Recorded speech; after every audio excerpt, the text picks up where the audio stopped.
Guys, today I'm installing a front suspension leveling kit on this 2016 Chevy Silverado Z71. So these are the spacers that go above the strut, and these spacers look like they're going to go below the strut. And the brand of this kit is Summit Performance. So I'll put a link to this in the description or something similar off of Amazon. If you want to see more details about this kit, go ahead and click the link.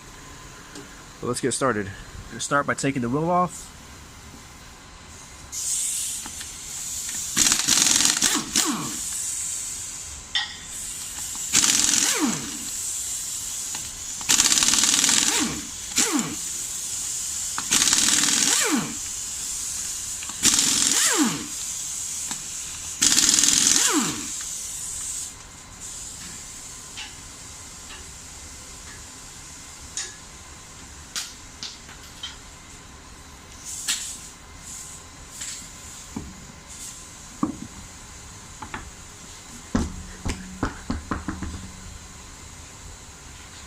So if you look at the top of the strut, you can see the 3 factory nuts that hold the strut in place, and there's this like wire loom that clips into the studs, so you pop off one here and then one more in the back. So we're going to start by undoing these 3 nuts. The nuts off the top of the strut, I found using a ratcheting 18mm wrench was the easiest way.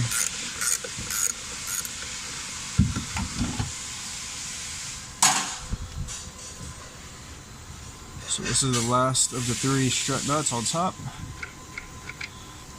Now that should be, top of the strut is loose. Now we need to work on being able to move the suspension down to make room for that top spacer. Now what I'm doing to give the suspension as much flex as possible to make enough space up top to get the spacer in, I'm removing the sway bar end link just to prevent the sway bar from putting any tension on the suspension. So with that disconnected, it should give us more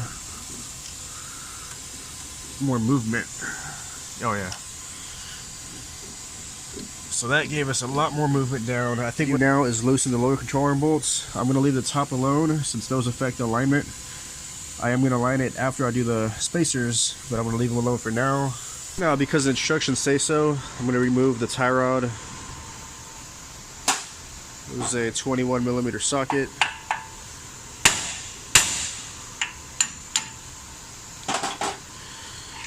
Guess we just have to get everything out of the way that could possibly put a bind in the suspension from going down. It also says to loosen this nut holding the upper ball joint, and I think we're going to have to separate the upper control arm from the knuckle just to get that extra bit of movement downwards.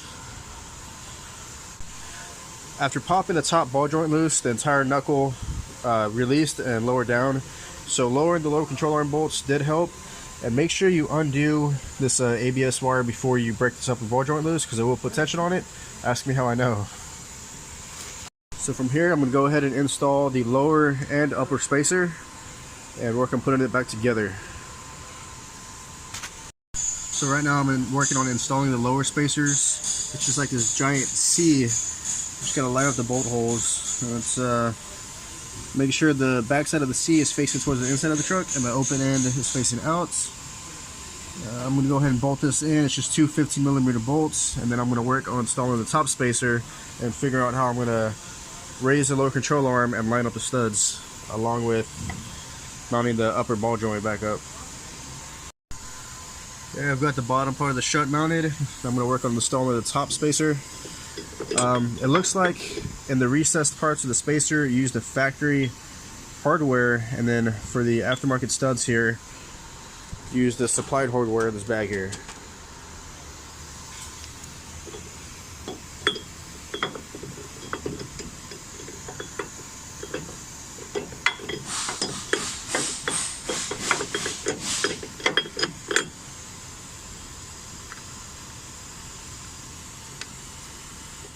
Alright, now that I got the top strut spacer mounted, the instructions say that I need to trim the top portion of the stud sticking out so that it's below the surface, so that all that's remaining is the aftermarket studs coming off of the spacer. So I'll probably use a die grinder and maybe a Dremel to clean it up. I'm not quite sure yet.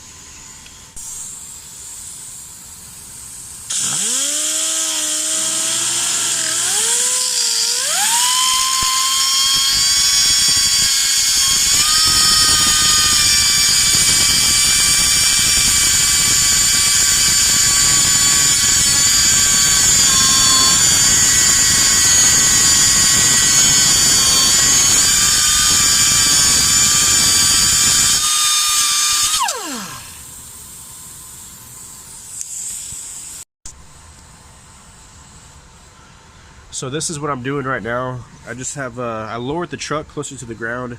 I got a floor jack under the lower control arm, and I was aligning the studs going through the frame and jacking it up at the same time, and it looks like everything is lined up. Studs are going through the frame, or so I thought. Yeah, it's kind of got to play with it, with aligning it and jacking up at the same time. So I'm going to push and jack up. There we go. Now it's aligned. Studs are poking out through the top. I'm going to go ahead and put some nuts there just to hold it in place.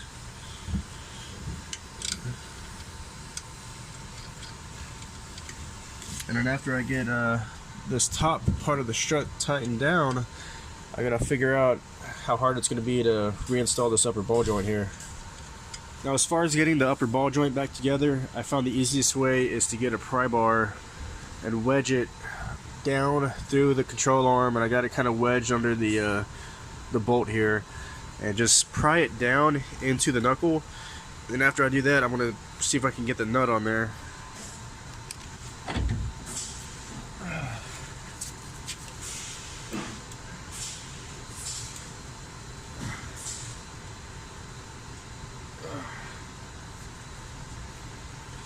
Okay.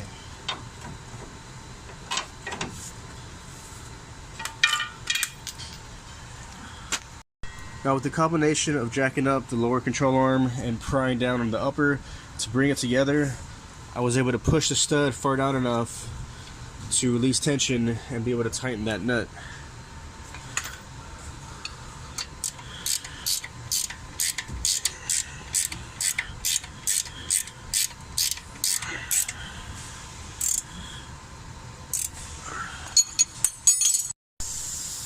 So of course, don't forget to tighten your lower control arm bolts that you loosened earlier.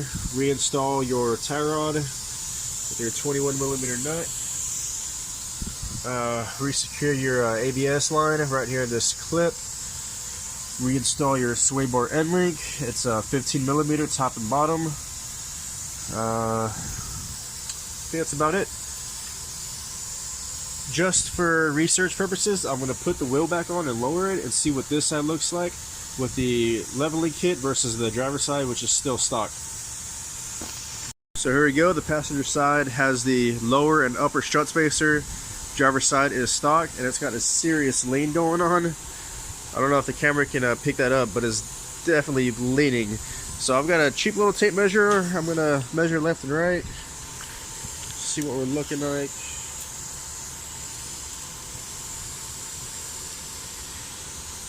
So with the lift kit, we're sitting at about, I'm going to call that 39 inches. So let's go to the driver's side, which is still stock. And let's see, we're looking at about 37 3/4. So that 1 inch came from the upper strut spacer, and I guess that 1/4 inch is from the lower strut spacer. Looks pretty level.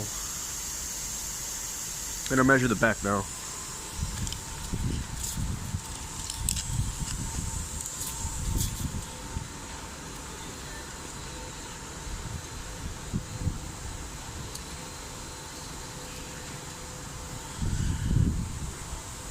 Back is 40.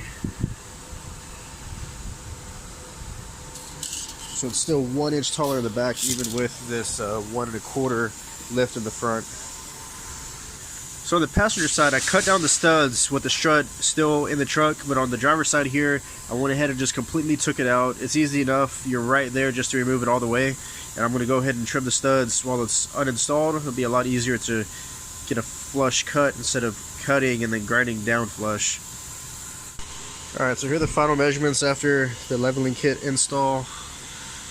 The front is right below 40.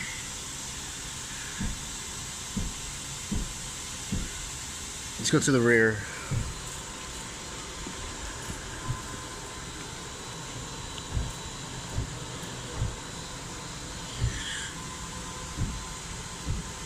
Rear is also right below 40. It's pretty level.